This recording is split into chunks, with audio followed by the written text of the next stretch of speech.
But the difficulty is, most of us want to live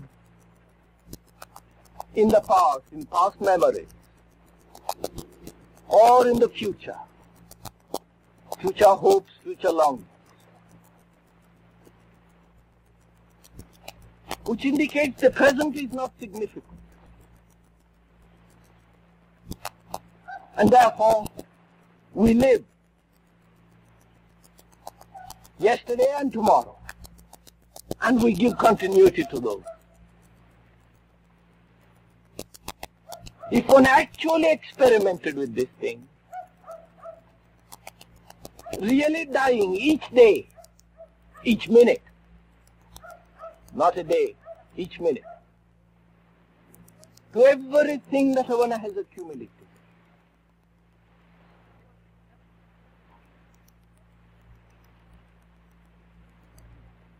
then there is a possibility of immortality. Immortality is not continuity, which is merely time.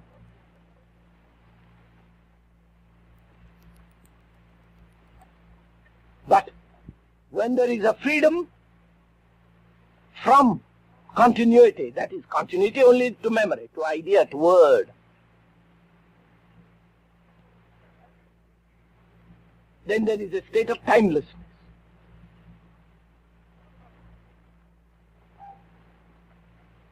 Which cannot be understood if you are merely the result of a continuity. Therefore it is important to die every minute, to be reborn again, not as you were yesterday.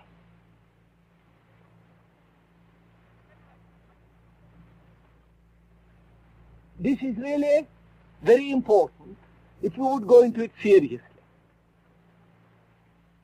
Because in that there is a possibility of creation, a transformation.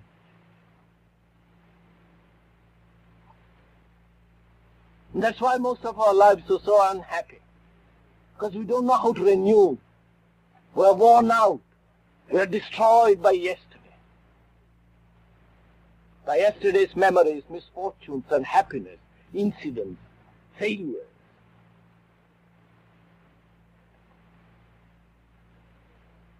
Yesterday burdens our minds and hearts. And with that burden we want to understand something which cannot be understood within the limits of time.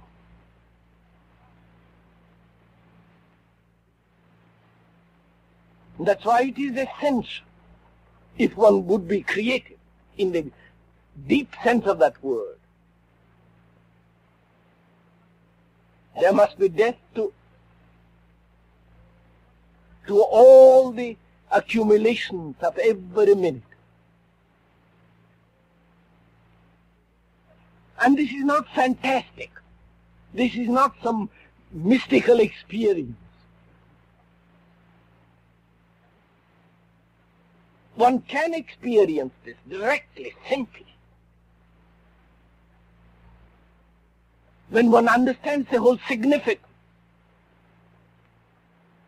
of how time as a continuity prevents creativeness.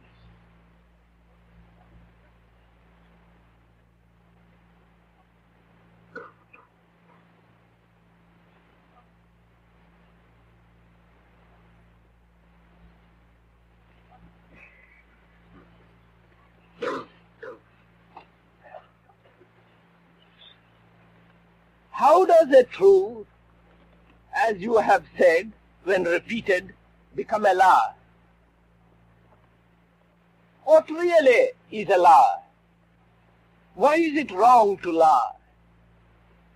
Is this not a profound and subtle problem in all the levels of our existence?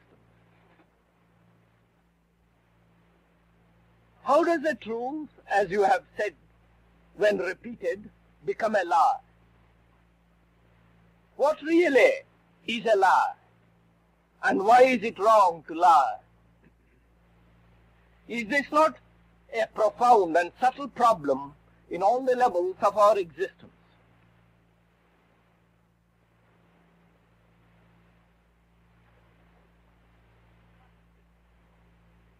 There are two questions in this. So let's examine the first, which is, when a truth is repeated, as I've said, it becomes a lie.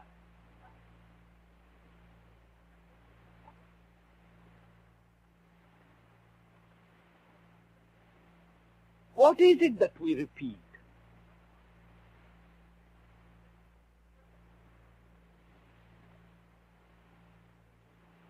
Can you repeat an understanding? I understand something. Can I repeat that?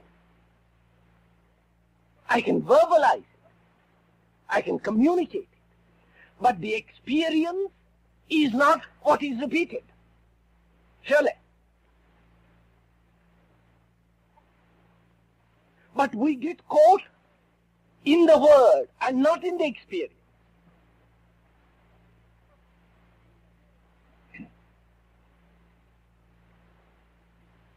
If you had an experience,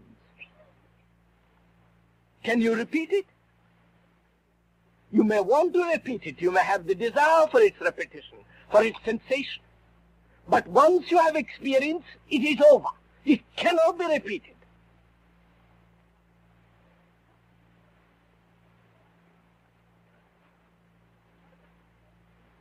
What can be repeated is the sensation and the corresponding word that gives life to that sensation.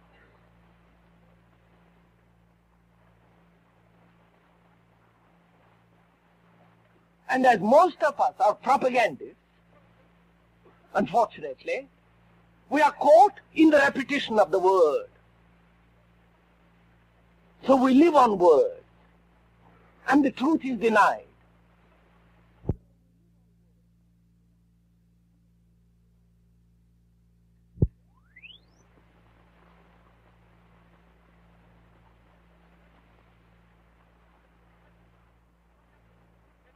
Now take, for example, that feeling of love. Can you repeat it? When you hear love your neighbor, is that a truth to you?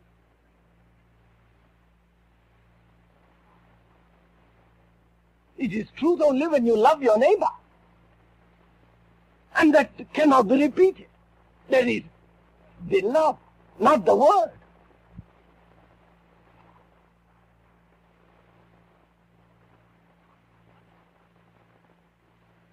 But most of us are happy, content with repetition. Love your neighbor.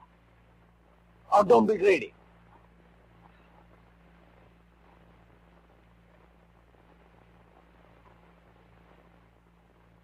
So when a truth of another or an experience which you have had, which is actual, merely through repetition does not become the reality. On the contrary, repetition prevents reality. Merely repeating certain ideas is not reality.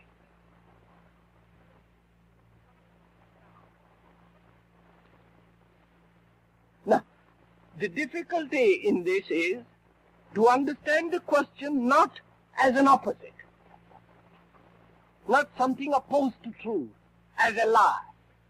If one can see the truth of what is being said, not in opposition, not as in contrast, not something as a lie or a truth, but see that most of us repeat without understanding.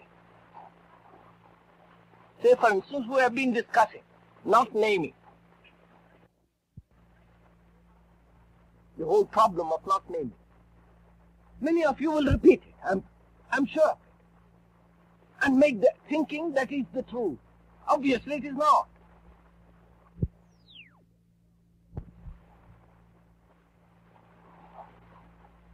You will never repeat it if it is an experience, a direct experience. You may communicate it, but the sensations behind it are gone. The emotional content behind the words are entirely dissipated when it's a real experience.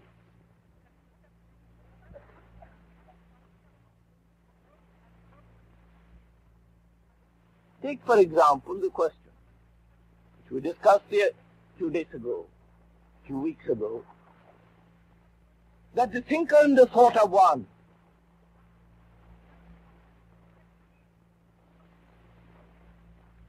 It may be a truth to you because you have directly experienced it. And if I repeated it, it would not be true, would it? True not opposed to the false, please. It wouldn't be actual. It would be merely repetitive.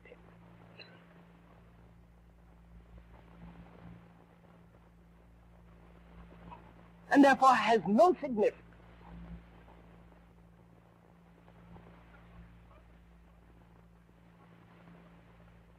But you see, by repetition, we create a dogma.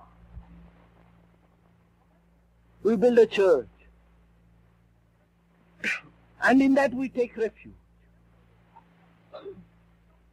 The word becomes the truth and not truth. The word is not the thing. But what the thing is the word.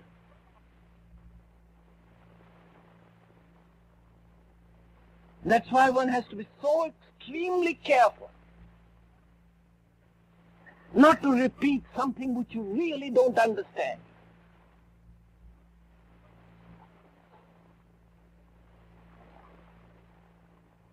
If you understand something, you can communicate it, but the words and the memory have lost their emotional significance.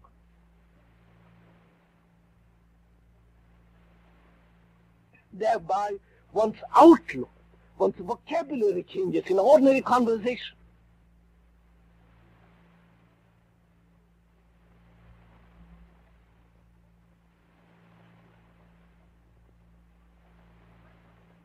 So, as we are truth seekers through self-knowledge, and not mere propagandists, it's important to understand this.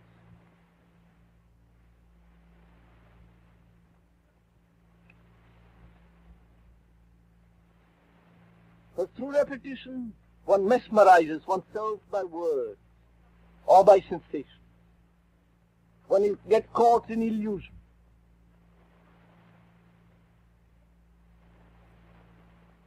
And to be free of that, it is imperative to experience directly.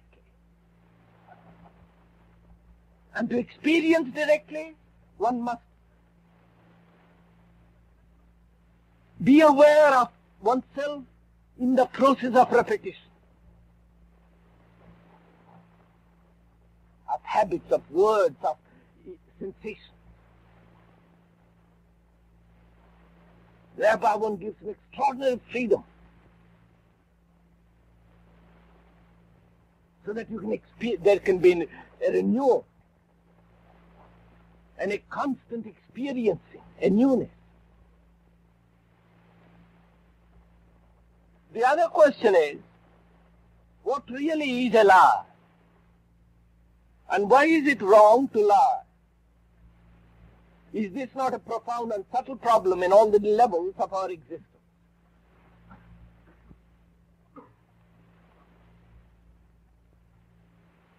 What is a lie?